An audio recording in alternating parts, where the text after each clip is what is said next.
I want to start by just saying thank you guys for being here and thank you for volunteering your time. We truly appreciate it. We definitely could not do this without you. So thank you guys very, very much. And then I will let Ed and Tina introduce themselves. We kind of partner with them to put this event on, so I will let them give their little spiel about themselves. So whoever wants to start, y'all's pick. Okay.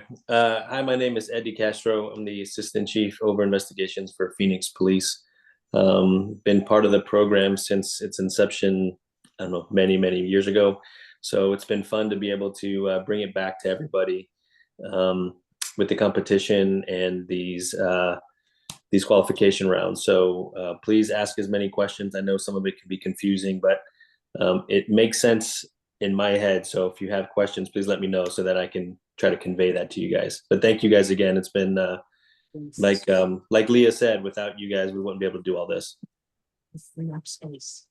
Yeah, just super grateful to be here with you all and for you all volunteering. My name is Tina Ochoa. I'm a vice president of programs and strategic partnerships for a nonprofit in Los Angeles called Alliance for a Better Community. But as with Ed, we have been here since the beginning. This journey started with a trip to New York, where they were doing crime scene investigation, law-related education. And all these years later, here we are. Can't remember how many annual competition it is, but just really excited, I think, to bring this learning, this investigation to our students and to be partnering with you. And again, I think you'll hear it over and over again, grateful for your time, grateful for your commitment. And I think as you go through this process, you'll just see how engaged our young people are in it. So definitely Ed is the experts in this space. I definitely bring other educator. He brings educator and law enforcement perspective to it. I bring that educator perspective to it, working with students, middle school and high schools during my time as a juvenile probation officer, and then also serving the foundation as part of their training team. So I'll pass it back to Leah. I also realized I forgot to introduce myself. So I am Leah Prager. I'm a program specialist at the Arizona Bar Foundation, and I lead our CSI Arizona program. So that'll kind of lead us into just a quick overview of the competition so that you have a better understanding. So as a whole, we have the CSI Arizona program. There's kind of two main parts to it. We do educator trainings, and then we also have the two-part competition. So you guys will be helping us judge the first round of the competition, which is the qualification scenario. It's completely online. The teams submit written reports. So we give them the qualification scenario, which I will pull up just so you guys have a visual.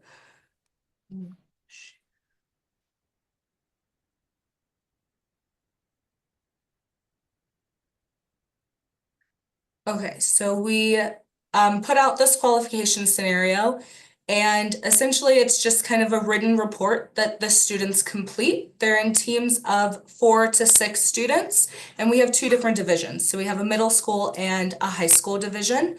And the students complete this report.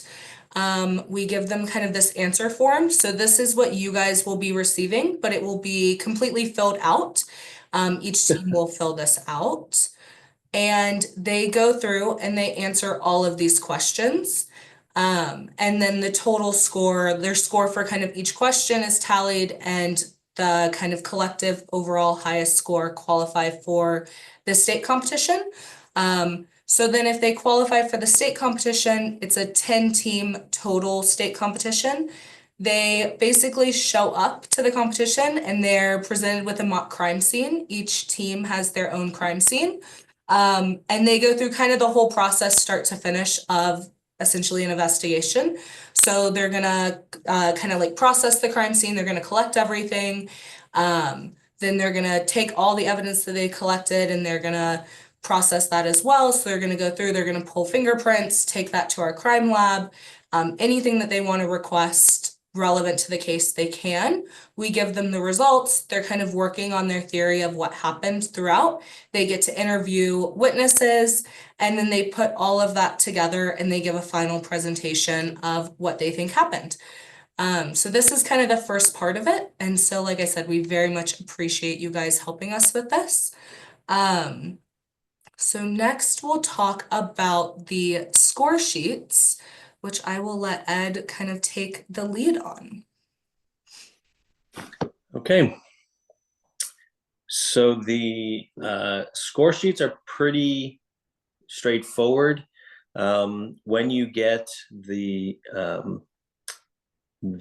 crime scene from the teams, you're just pretty much going through and seeing if they did those aspects of the criteria that are there, and then you're giving them a score from 0 to 2, and you can see the scoring rubric at the bottom. The only thing that kind of makes it a little weird sometimes when you're reading this is that sometimes they will add things to it that is not on here, and I think we couldn't add an other category because it threw off some of the scoring. So if they do something above and beyond what these criteria are listed is, then just make a note of it in the comments and just tell them that it was good, that they did that. That just wasn't being graded necessarily this year, but that they were right in what they were doing. Obviously, if it's correct. If it's something that they maybe should not be doing and it's not graded, you may want to give them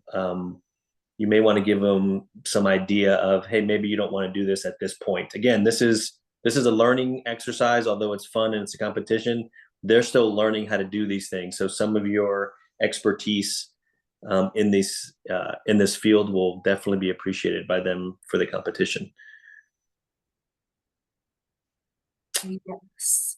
And so kind of going off of that, we previously did this competition a while ago, and then last year was the first year we brought it back after I think it was like 10 or 15 years. It had been kind of a long time. So a lot of the teams competing, this is their first time doing it. It's the first time working with, a lot of them are working with their SROs on campus, or just one of their teachers. So it's very much still kind of a learning curve for a lot of these students and for the teachers and the officers that are helping. So when you're leaving your comments, we definitely would love for you to leave feedback, both positive and constructive, but just keep in mind this is shared with the students. And for a lot of them, it's their first time and they're still learning. So they're not going to have the same knowledge that you guys would, being professionals in fields that are super relevant to this. So we just want to kind of keep that in mind. And then, like Ed was saying, each like question has its own tab on the score sheet, and with it has its own rubric. So a lot of them are 0 to 2, and they kind of give you a guide to go off of, but some of them are going to be 0 to 5. You'll be able to tell where it'll say the scoring, and the rubric also will have the scoring. So each question kind of ties to its own sheet on the score sheet. And then question 6 will be their kind of hypothesis as to what happened. So this is also a really great place to leave a lot of comments that kind of tie things together, because that's really what this question focuses on. And then this year we added a tiebreaker.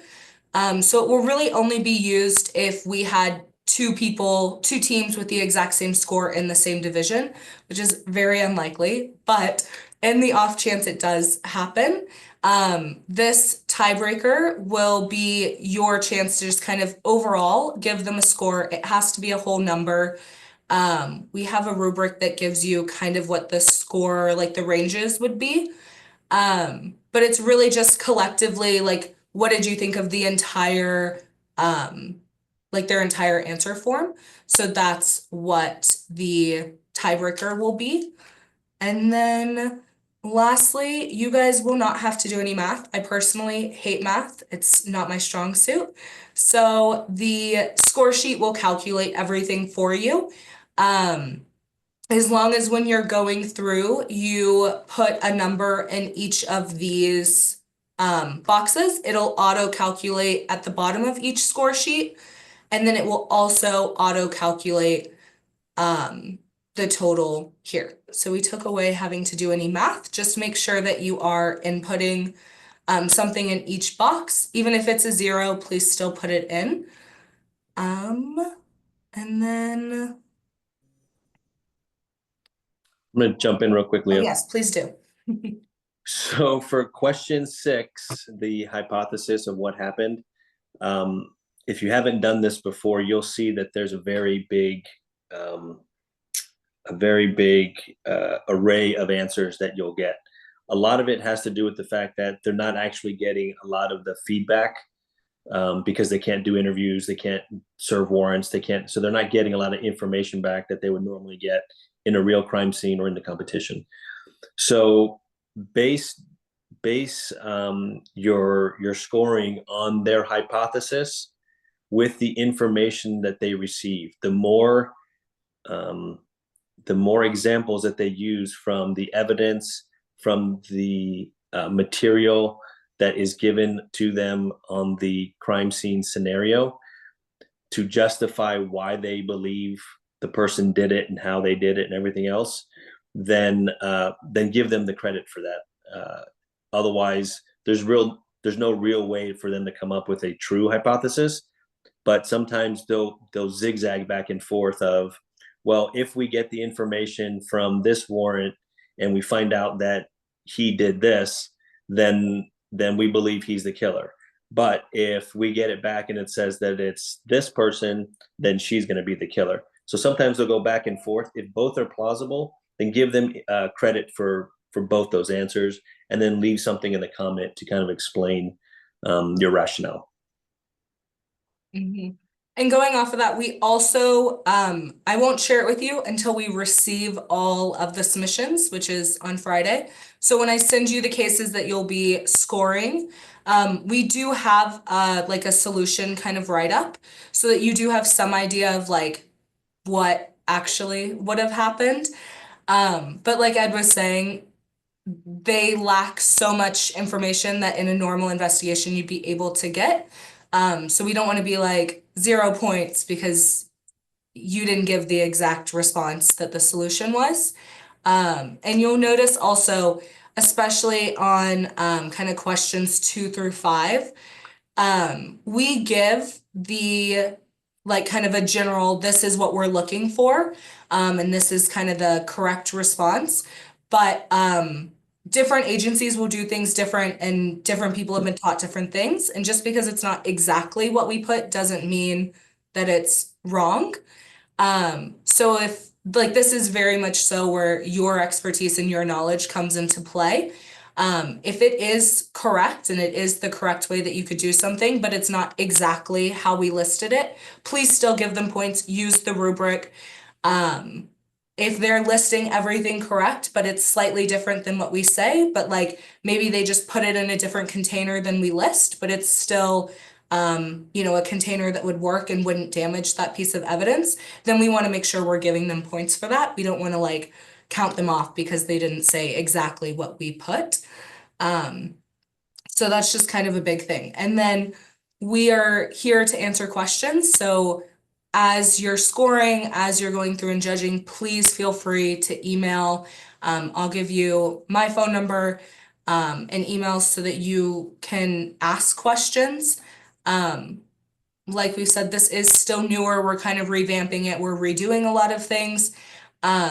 So we definitely want the feedback. And if you have questions or if something's confusing, please ask. That's how we're gonna learn for in the future. And we want to make sure that we're able to give the students the best chance and that things are able to be scored fairly and correctly. It's not just, you won't bother us by asking us questions. Please ask. Are there any questions from any of the judges after looking at the score sheet? Anything seem confusing?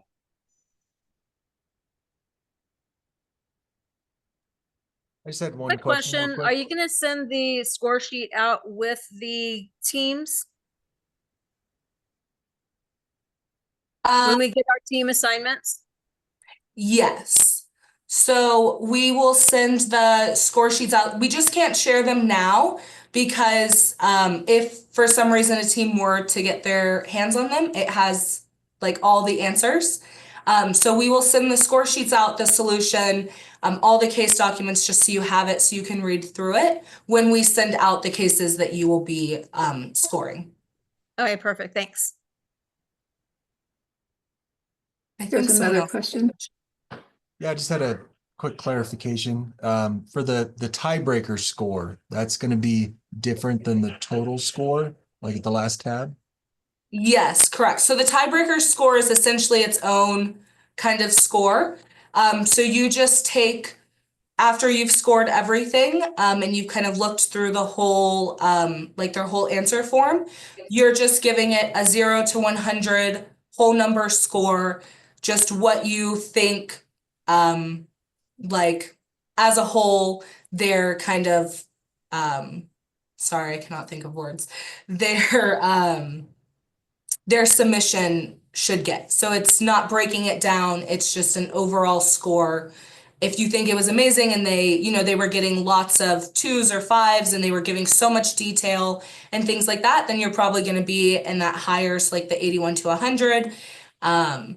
If, there were maybe some things that were left blank or they were giving shorter answers, they weren't giving much detail, things like that, then you're probably closer to that like 41 to 60 range. So it's just an overall score of how you think all of their work, like a comprehensive total is. Kind of like grading it A, B, C, D, or F. Mhm. Mhm. That's a better explanation. Are the middle Yeah. school kiddos gonna be on the same grading scale as the high schoolers, or are we gonna be a little bit more lenient with their groups? Like, will we know if we have middle school or high school? So that's a good question. Honestly, I hadn't really thought about that. We will still score consistently, but the middle schoolers are only competing against the middle school teams and the high school only against high school. Tina, do you I think we remember have when we to- did this originally? Did we know Yep.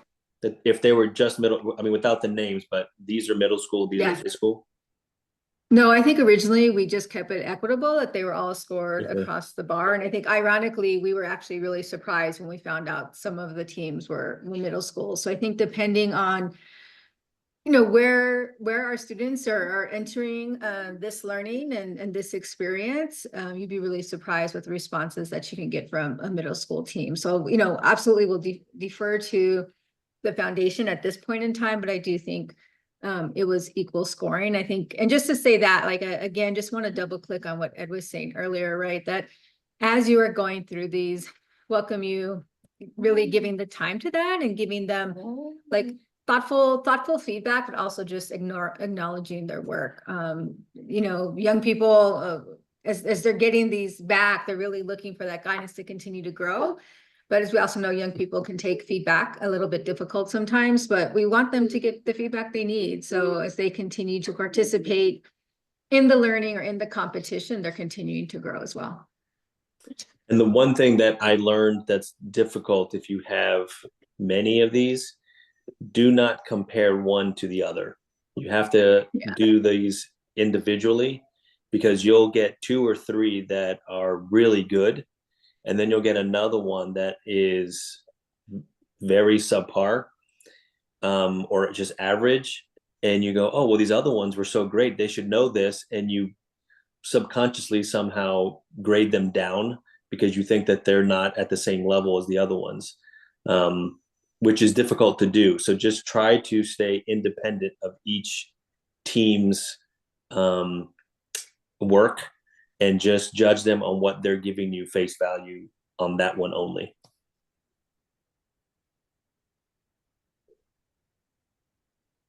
Any other Any questions? other questions?